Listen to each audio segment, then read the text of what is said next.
Hello everyone, welcome to Salt Academy. Mughal साम्राज्य के पतन के बारे में देख लेते हैं। औरंगज़ेब की मृत्यु 1707 में हो जाती है और औरंगज़ेब की मृत्यु के बाद जो है उसके 5 पुत्र थे। 2 पुत्रों की पहले मृत्यु हो जाती है। जो बचे हुए पुत्र थे उनमें आपस में संघर्ष होता है। मोहम्मद मुअज्जम उसका पुत्र जो 63 वर्षीय था, 63 ईयर्स ओल्ड, वो शाह आलम की उपाधि धारण करता है और बहादुर शाह नाम से गद्दी पर बैठता है। वास्तविक सत्ता वो अपने हाथ में रखता है। वो पहला आखिरी ऐसा मुग़ल शासक था जिसके हाथ में वास्तविक सत्ता थी। उसके बाद आने वाले जितने भी शासक थे, उसके पुत्र और भी आगे, तो वो लोग के हाथ में वास्तविक सत्ता नहीं थी। वो किसी न किसी के अंडर में थे। जैसे जहांदार शाह इसके बाद जो आता है वो जुल्फ़िकार खां के हाथ में था।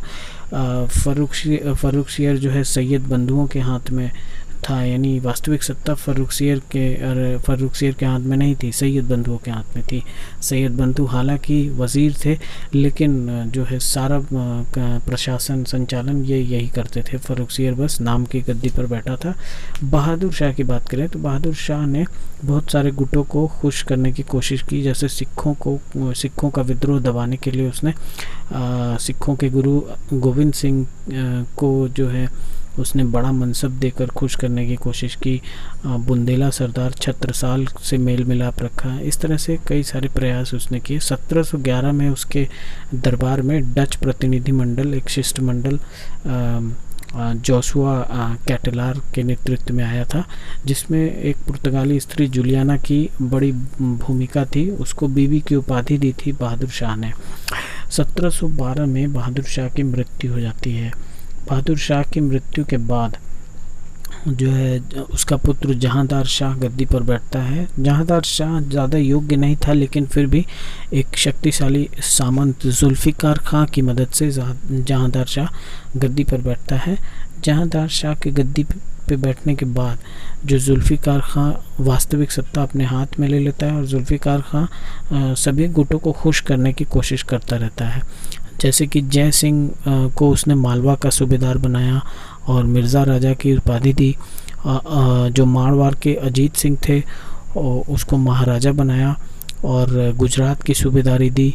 दक्कन का चौथ और सरदेश मुखी वसूल करने का जो अधिकार मराठा सरदारों को दिया। फिर इस तरह से बुंदेला जो सरदार थे उनसे भी और जाट जो थे उनसे भी इसने मेल मिलाप रखा। तो सिर्फ सिखों के प्रति इसकी जो है दमनकारी नीति रही। तो जहांदार शाह इस तरह से रहा। फिर इसके बाद जहांदार शाह के बाद इसका भतीजा फ़र्रुखसियर जो है सम्राट बनता है सैयद बंधुओं की मदद से। अब जो है सैयद बंधुओं के हाथ में ताकत आ गई। फ़र्रुखसियर जो है फ़र्रुखसियर के शासक बनते ही सैयद बंधुओं के हाथ में जो है वास्तविक सत्ता आ जाती है। और इस तरह से फ़र्रुखसियर का भी रोल उतना रहता नहीं है। और आने वाले समय में 1-2 ऐसे बहुत अल्पकालिक शासक आते हैं। फिर उसके बाद मोहम्मद शाह बनता है शासक। मोहम्मद शाह जो था उसको रंगीला भी कहा गया था। सैयद बंधुओं का अंत किया था इसने। इसी के काल में नादिर शाह का आक्रमण होता है, जो एक ईरानी शासक था। उसको ईरान का जो है अलेक्जेंडर भी बोला जाता है। ईरान का मतलब सिकंदर उसको बोला जाता है, नादिर शाह को। नादिर शाह के आक्रमण के बाद फिर एक तरह से कई प्रशासन पूरा टूटने लगता है। छोटे मोटे राज्य उभरने लगते हैं। जैसे हैदराबाद, निज़ामुल मुल्क ने हैदराबाद को स्वतंत्र कर लिया था। फिर अवध अपने आप में स्वतंत्र हो जाता है। सादत खान ने उसे अवध को स्वतंत्र कर लिया था। तो इसके बाद इसका पुत्र अहमद शाह आता है। अहमद शाह जो है उसी के काल में नादिर शाह का पुत्र अहमद शाह अब्दाली आक्रमण करता है भारत में। चूँकि दोनों के नाम सेम हैं, ये कन्फ्यूजन नहीं होनी चाहिए, ठीक है। फिर आगे चल के आलमगीर सेकंड जो है, पानीपत का युद्ध होता है इसके काल में। और शाह आलम, कुछ ऐसी परिस्थितियां रहती हैं कि आलम शाह शाह आलम और आलमगीर द्वितीय दोनों ही पैरेलल गवर्नमेंट चलाते हैं कुछ टाइम के लिए, इसलिए दोनों के काल में पानीपत का युद्ध कहा जा सकता है। जो शाह आलम द्वितीय था उसके काल में ही बक्सर का युद्ध होता है। बक्सर का युद्ध जो है बड़ा ही निर्णायक युद्ध था, 1764 में हुआ था। फिर आगे चल के अकबर शाह द्वितीय आता है और ये पहला मुग़ल किंग था जो अंग्रेज़ों के संरक्षण में था और इसी ने राजा राम मोहन राय को राजा की उपाधि दी थी। और फिर इसके बाद बहादुर शाह द्वितीय आता है। कानूनी तौर पर ये इसके समय पे मुग़ल साम्राज्य पूरी तरह से ख़त्म हो जाता है 1 नवंबर 1858 में, यानी कि बहादुर शाह जो ज़फ़र था इसी ने जो है इसी के काल में 1857 की लड़ाई लड़ी गई थी और फिर इसमें ये लोग हार गए थे। फिर इसके बाद इसको पकड़ लिया जाता है और फिर इसका पूरा साम्राज्य अंग्रेज़ों ने मिला लिया अपने में। तो इस तरह से ये था मुग़ल साम्राज्य का पतन। और इसके पतन के बाद जो है कई सारे घटनाक्रम ऐसे हैं जो आगे चल के अंग्रेज़ों को जो है वास्तविक सत्ता हासिल करने में मदद करते हैं। यूरोप की व्यापारिक कंपनियों का आगमन 15वीं शताब्दी में यूरोप के अंदर पुनर्जागरण का जो दौर चला उसके कारण आर्थिक प्रगति हुई। आर्थिक क्षेत्र में बहुत ज़्यादा प्रगति होने की वजह से बड़े पैमाने पर प्रोडक्शन हुआ और फिर सरप्लस में माल बना और फिर उसको बेचने के लिए बाज़ार की आवश्यकता पड़ी। उसके साथ ही नए माल को बनाने के लिए कच्चे माल की ज़रूरत पड़ी। तो इस तरह से एक आर्थिक ताना बाना बहुत अच्छे से डेवलप हुआ। लेकिन जो है यूरोपियों का जो पारंपरिक जो रास्ता था, जो रूट था, वो उन पर जो है तुर्कों का अधिकार हो गया था। और तो अरब वासियों के बहुत बड़े क्षेत्र में अधिकार के कारण यानी तीनों जो रास्ते थे वो बंद हो चुके थे। तो नए रास्तों की खोज यूरोप को करनी पड़ी भारत जैसे देशों में पहुंचने के लिए। इसमें अगर देखा जाए तो सबसे पहला प्रयास जो है वो स्पेन ने किया था। स्पेन ने अपना जो कोलंबस को भेजा और कोलंबस रास्ता भटकने की वजह से पहुंच नहीं पाया इंडिया और दूसरी जगह पहुंच गया। हालांकि फिर उसके बाद हम देखते हैं कि पुर्तगाली जो है उन्होंने अपना एक बेड़ा भेजा। तो पुर्तगालियों में से जो है 17 मई 1498 को Vasco D gamma Calicut, Kerala के वहाँ पे कालीकट में पहुँचता है और वहाँ से फिर उसके बाद पुर्तगालियों का आगमन शुरू होता है। फिर इस तरह से एक पेड्रो अल्वारेज कैब्रल जो कि पुर्तगाली गवर्नर था, उसका जो है उसका अभियान होता है। वो पुर्तगाल का द्वितीय अभियान है। 1500 में ये होता है। 1502 में फिर वास्को डी गामा वापस आता है एक बार और वहाँ कोचीन में वो पुर्तगाली फैक्ट्री जो इस्टेब्लिश करता है। 1505 में फ्रांसिस्को डी अल्मेडा जो है वह गवर्नर बन के आता है और ब्लू वाटर पॉलिसी, शांत जल नीति उसकी वो अपनाता है। तो ये इस तरह से प्रथम पुर्तगाली गवर्नर था फ्रांसिस्को डी अल्मेडा। पुर्तगालियों के आगमन से एक दो बड़ी अच्छी चीज़ हुई। पहला तो प्रिंटिंग प्रेस जो है पुर्तगाली ही लेकर आए थे और तंबाकू की खेती जो है पुर्तगालियों ने ही यहाँ पर प्रारंभ करवाई।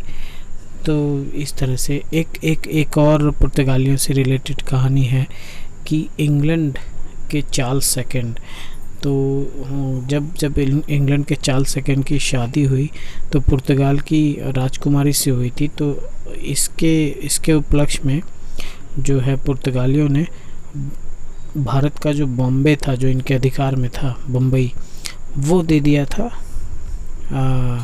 इंग्लैंड को। तो दहेज में इंग्लैंड को बम्बई दिया गया पुर्तगालियों द्वारा। तो ये था, ये 1661 में हुआ था ये। फिर उसके बाद भी कई सारे अलग अलग यूरोपीय शक्तियाँ आई, जैसे पुर्तगाल के बाद डच आए। डच जो थे वो हॉलैंड यानी नीदरलैंड्स के निवासी थे। डच आए, कॉर्नेलियस हाउटमैन जो 1595 और 96 के बीच में आया। फिर डचों के आने में जो व्यापारिक कंपनी थी उसकी ख़ास बात ये थी कि वो एक बहुत बड़ी कंपनी थी और उसमें कई छोटी मोटी कंपनियों का एक पूरा समूह था। तो 17 कंपनियां थी टोटल उसमें। और United east India company of Netherlands इसका नाम था, पुराना नाम इसका VOC था। अच्छा, तो 1605 में मसूलीपट्टनम में ये पहली फैक्ट्री जो है स्थापित करते हैं।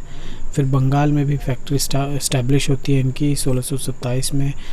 पुर्तगाली आ गए, फिर डच आ गए। डचों के बाद फिर इंग्लिश आए यानी ब्रिटेन के लोग आए।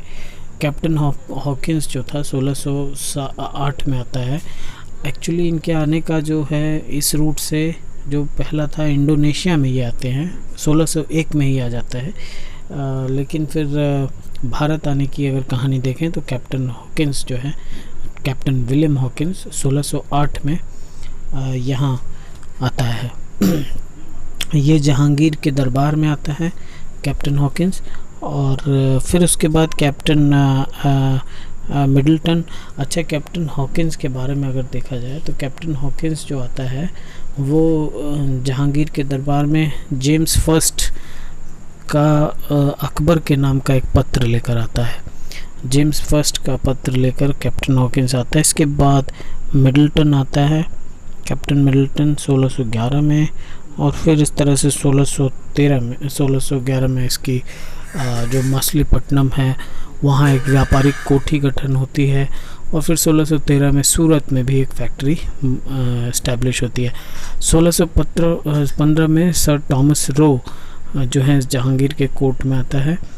और फाइनली 1700 में कलकत्ता में फोर्ट विलियम जो इस्टेब्लिश होता है। बाकी इसकी जो अंग्रेज़ों की जो डिटेल है वो मैं अलग से सेपरेटली पूरी, चूँकि आधुनिक भारत का पूरा इतिहास जो है मेजर पोर्शन जो है इंग्लिश जो ब्रिटेन की उससे है, तो इसलिए हम उसका अलग से देख ही लेंगे। आगे देखते हैं कि स्वीडन के लोग, उनको डेन बोला गया, उनका भी आगमन होता है। 1620 में तंजौर में एक फैक्ट्री इस्टेब्लिश करते हैं स्वीडन के लोग। बंगाल में दूसरी फैक्ट्री होती है इनकी इस्टेब्लिश। और चूँकि यहाँ पे इनका बिज़नेस बहुत ज़्यादा ठीक से नहीं हो पाता तो ये अपना सब कुछ ब्रिटेन को बेच के चले जाते हैं और ये अपने पड़ोसी देश चाइना में जाके अपना जो बिज़नेस इस्टेब्लिश करते हैं। तो इस तरह से स्वीडन के लोगों ने भी यहाँ पे प्रयास किया। सबसे जो फिर बाद में हम देखते हैं तो फ्रांसीसी आते हैं। तो कंपनी दू ओरिएंटल नाम से फ्रेंच पीपल जो है पौंडीचेरी इस्टेब्लिश करते हैं। शेर खान लोधी इनको एक गांव देता है, उस वहीं पर ये पौंडीचेरी नामक जगह पे इस्टेब्लिश करते हैं अपना। तो ये एक ख़ास बात थी फ्रेंच पीपल जब आते हैं तो उसमें। बाकी आगे देखा जाए तो फ्रांस और ब्रिटेन का आपस में जो इनके होम कंट्री है वहाँ पे भी बहुत लंबे समय से युद्ध चल रहा था और इनका भी इतिहास बहुत पुराना है। तो युद्धों का, आपस में संघर्षों का, तो इसकी वजह से इनमें आपस में संघर्ष रहता था। उस संघर्ष की ही कड़ी यहाँ भारत में भी रहती है और कर्नाटक वार के रूप में आप देखते हैं कर्नाटक युद्ध होते हैं। और 7 ईयर्स वॉर जो है 7 वर्षीय युद्ध होता है। इस तरह से कई सारी चीज़ें हैं जो फ्रेंच और उसकी भी, तो आप आगे चल के फ्रेंच और इंग्लिश डिटेल अच्छे से पढ़ेंगे। बाकी यही विदेशी कुछ शक्तियाँ थी जो यूरोप से नए रास्तों की खोज करते हुए भारत तक पहुंचती हैं और अपना अपना व्यापार जो है इस्टेब्लिश करती हैं। तो यही कमोबेश था।